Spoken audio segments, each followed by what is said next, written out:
ஆண்டாள் நாச்சியார் அருளிச் செய்த திருப்பாவை பாசுரம் 15. எல்லே இளங்கிளியே இன்னம் உறங்குதியோ சில்லென்றழே என்மின் நங்கை மீ போதற்கின்றேன் வல்லை உன் கட்டுரைகள் பண்டே உன் வாயறிதும் வல்லீர்கள் நீங்களே நானேதானாயிடுக ஒல்லை நீ போதாய் உனக்கென்ன வேறுடையை எல்லாரும் போந்தாரோ போந்தார் போந்தென்னை கொள் வல்லானை கொன்றனை மாற்றாரை மாற்றழிக்க வல்லானை மாயனை பாடலோரெம்பவாய்.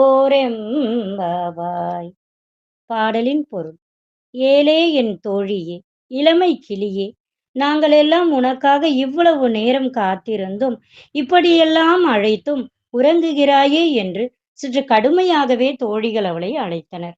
அப்பொழுது அந்த தோழி கோபத்துடன் என்னை அழைக்காதீர்கள், இதோ வந்து விடுகிறேன் என்கிறார்.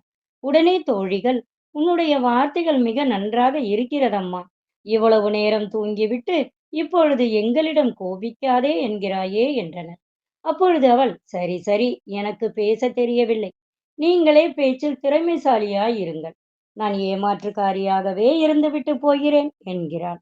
அடியை, நாங்கள் எல்லாம் முன்னமே எழுந்து வர வேண்டும், உனக்காக காத்திருக்க வேண்டும், அப்படி என்ன எங்களிடம் இல்லாத சிறப்பு உன்னிடம் இருக்கிறது என்று கடிந்து கொள்கிறார்கள். அவளும் சண்டைக்காரி, பேச்சை விட மறுக்கிறாள். என்னவோ நான் மட்டும் எழாதது போல பேசுகிறீர்களே, எல்லோரும் வந்து விட்டார்களா என்கிறாள்.